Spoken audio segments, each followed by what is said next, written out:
Hai sahabat tani, terima kasih sudah berkunjung di channel Cangnak Petani.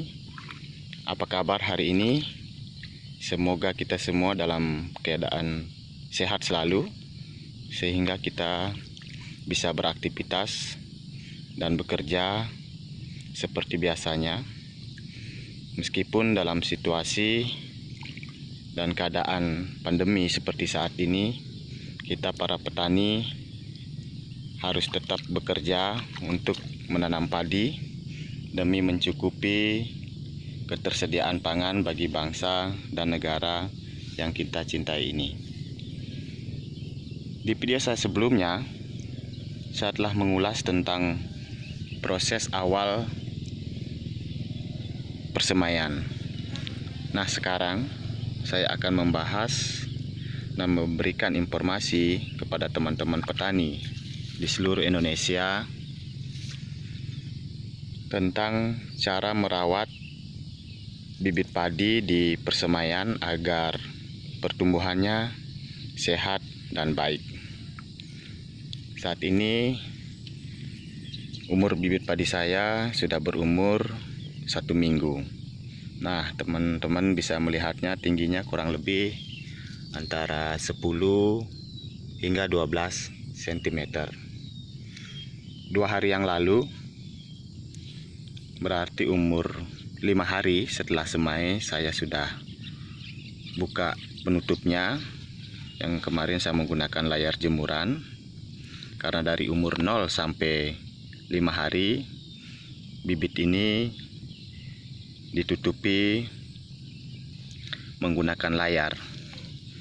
Adapun tujuan untuk menutupinya dengan layar atau peralatan lain seperti kampil, itu tujuannya adalah yang pertama untuk mengantisipasi kerusakan yang diakibatkan karena terjadinya curah hujan.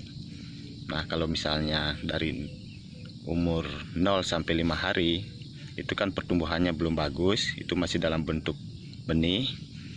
Jika terjadi hujan, maka benihnya akan berserakan. Nah, maka ini harus ditutupi dengan layar. Nah, tujuannya yang kedua adalah untuk mengantisipasi serangan dari burung pemakan biji. Sahabat tani, hari ini saya akan melakukan penyepraian atau penyemprotan dengan mengaplikasikan pestisida. Nah, pestisida yang saya akan aplikasikan pada saat ini, saya akan menggunakan Pirtaco, dan saya akan mix dengan nutrisi tanaman dengan merek dagang Bexril. Itu Bexril berbentuk serbuk dia. Nah, tujuan saya untuk mengaplikasikan pestisida Pirtaco untuk mencegah serangan dari hama penggerek batang. Sebenarnya tidak harus Pirtaco, teman-teman juga bisa menggunakan merek dagang yang lain yang berbahan aktif Demihipo juga boleh. Itu contohnya seperti Spontan, Marathon atau Galeri dan yang lainnya. Itu sama fungsinya untuk mencegah serangan hama penggerek batang. Nah, sekarang saya menggunakan Pirtaco, dan saya di sini bukan mempromosikan teman-teman, tapi itulah yang saya akan aplikasikan. Dan yang kedua, saya menggunakan nutrisi tanaman Bexril dengan merek dagang Bexril, karena yang saya lihat kandungan unsur haranya di nutrisi tersebut cukup bagus. Kandungan zinknya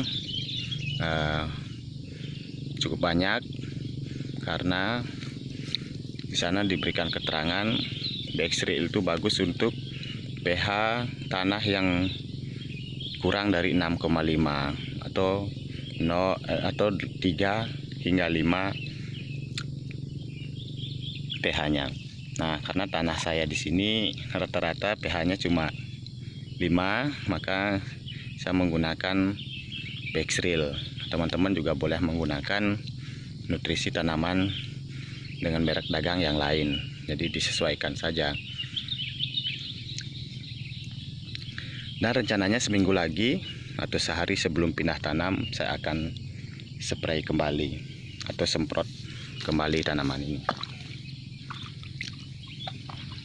Ini teman-teman bisa melihatnya, pertumbuhannya cukup bagus.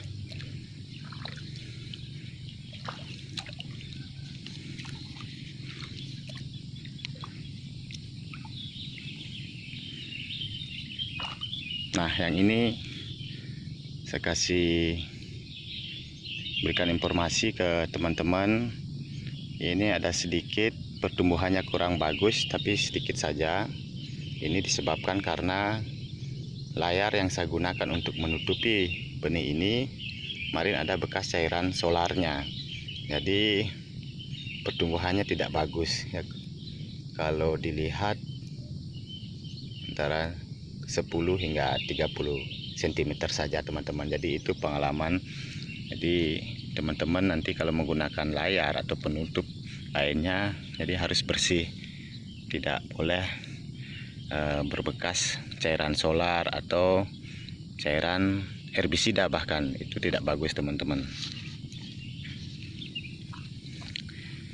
Nah, demikian teman-teman sahabat tani, informasi yang dapat